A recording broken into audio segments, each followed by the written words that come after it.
Good morning, everyone. Today is the 30th of April, and our video is devoted to the United States of America, country and people. We are going to discuss natural wonders of the United States of America and the people who inhabit this territory. So let's get started. First of all, some words about the geographical position of the United States. I'm sure that you remember that we speak about the continent of the North America, and if to speak about oceans and seas that wash the United States of America, we should say that it is washed by the Pacific Ocean in the west, by the Atlantic Ocean in the east, by the Caribbean Sea and the Gulf of Mexico in the south. In the north, on the border with Canada, there are Great Lakes. The United States of America is very large. It is on the third place after Russia and Canada. And of course, as it stretches from northern Alaska to sunny Florida and from the Pacific to the Atlantic, it has very varied kinds of weather and scenery. The United States of America consists of 50 states, but two of them, Hawaii, as you can see it in this slide, and Alaska, are not connected to the other states. Hawaii are the islands which are situated in the Pacific Ocean, and Alaska is not connected with the main states, but it has borders with Canada. If we speak about the natural wonders of this country, we should mention Yosemite Valley. Yosemite Valley is a very beautiful place. It's a natural park, and now we are going to watch a video and just enjoy the beauty of this marvelous place. So let's watch.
was beautiful Yosemite Valley. The next place that is very famous is Yellowstone Park. It's also a very large park, and mostly it is associated with a volcano. Scientists explore this place very thoroughly because this volcano, according to some researchers, is going to erupt soon. So we'll see. Another place which is very famous is the Grand Canyon. It is one of America's main attractions. It is so big that you must go there yourself to feel its true size and beauty. It is supposed that the Grand Canyon was formed by the Colorado River, and it is 1 mile deep and 200 miles. It's about 320 kilometers long. It's interesting that there are different kinds of plants and animals on opposite sides of the canyon. The south side is dry and desert country, and in the north side there are tall forests. And also the canyon looks very different at different times of the day. Now we are going to watch a video about beautiful Grand Canyon.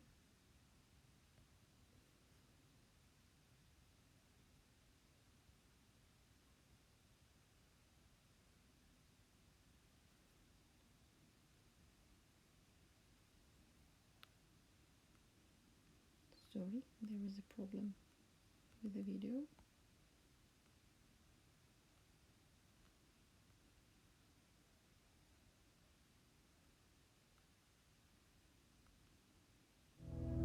A giant chasm, bigger than anything on the North American continent. A place so daunting in scale, no American had yet managed to journey into its depths. A place now known as the Grand Canyon. Today, visitors come to its rim to be thrilled and unnerved. But when early European travelers first stood here, they simply could not comprehend the canyon's enormous scale. While scientists still don't know exactly how the canyon was created, they do know that its story stretches back more than 1.5 billion years, thanks to colorful layers of rock that are now exposed in the canyon's walls. The oldest of these is a black rock known as Vishnu schist. It was created from deposits of volcanic ash, mud, and sand that washed down from ancient mountains. In the hundreds of millions of years that followed, oceans, deserts, and swamps came and went across this part of Arizona, leaving behind more layers of sedimentary rock, so many that they created a giant plateau. Just 250 million years ago, the youngest layer in the canyon's walls was laid down. It's a light-colored stone known as Kaibab limestone. It was only after these deep and colorful rock layers were formed that the Colorado River started carving a giant canyon through the plateau's floor, feeding it with thousands of tributaries that eroded the landscape even more and helped expose the colorful layers below to create this giant chasm, which reaches, in places, 18 miles from rim to rim. It's a process of erosion that continues. A process that's created some of the canyon's greatest landmarks. From towering rock pinnacles near Temple Butte to deep geological scars known as the Hindu Amphitheater, and soaring above, the Tower of Ra.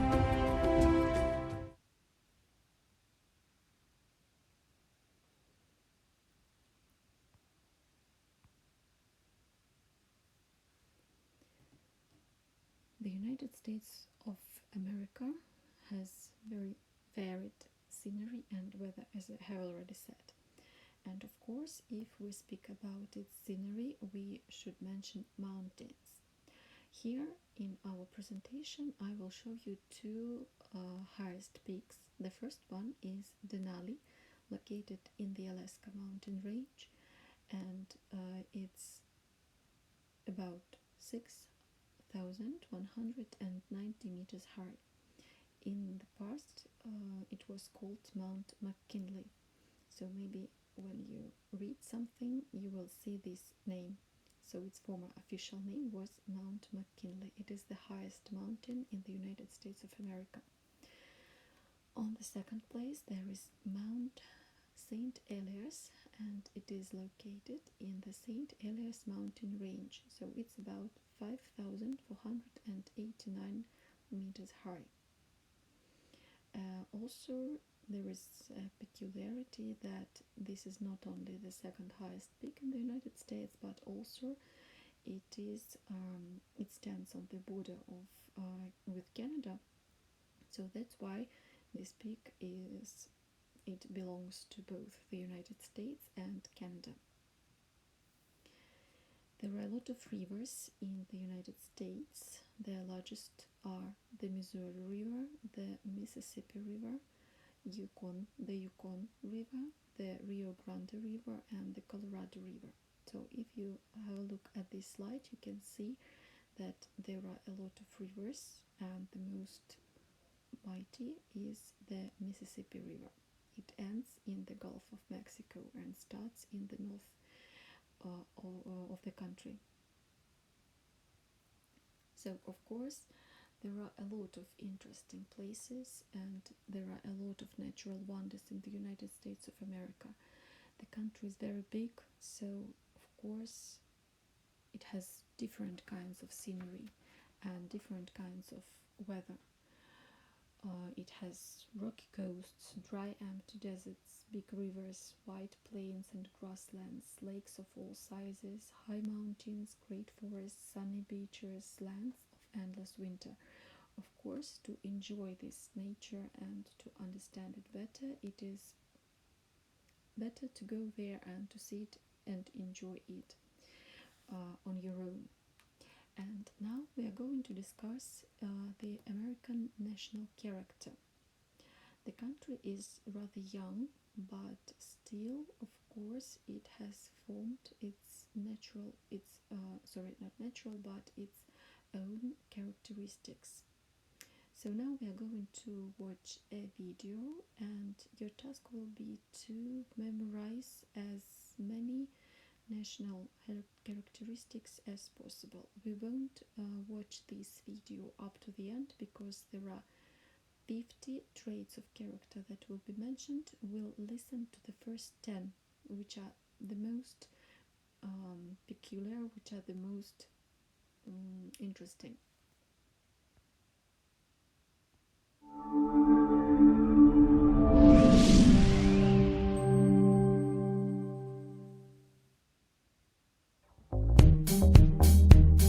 Characteristics of Americans and American culture.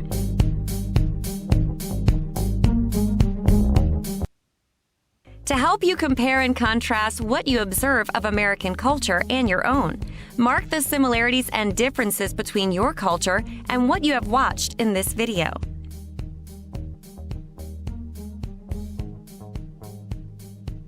One, America is enormous, the third largest country in the world, with a population of more than 300 million people. Americans come in all colors, have all types of religions, and speak many languages from all over the world. 3. Americans are extremely independent, individualistic, and like to be different from each other. 4. 66% of Americans are overweight. 37% of those are obese. 5. Americans believe in freedom of choice. 6. Americans need a lot of elbow room. They like personal space around them. 7. Approximately 1% of Americans are homeless, 3.5 million people. 8. Americans talk easily to the homeless but use good judgment and are careful with whom they talk. 9. Sadly, the streets of major cities are often dirty. 10. Many people, especially teenagers, wear strange clothes, and many have tattoos and body piercings.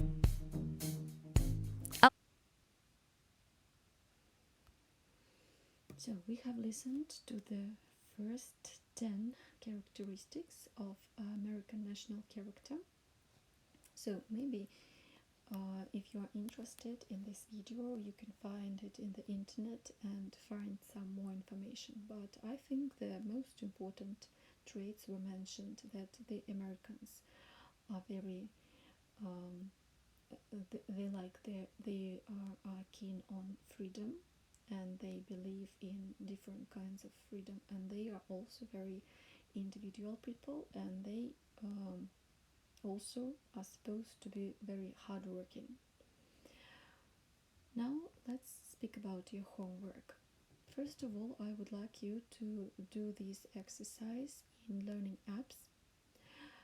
It's a quiz about the United States of America, and also exercise number 18 in your students' books, page number 77. In fact, this is a new topic which is called Country and People, and if you haven't read this topic yet, then your home task will be to read and to translate it. If you have already read it, and maybe there are some people who have already learned it, so your task will be just to revise the material. So number 1 is for everyone, and number 2, it depends on the group. Thank you very much for your attention. See you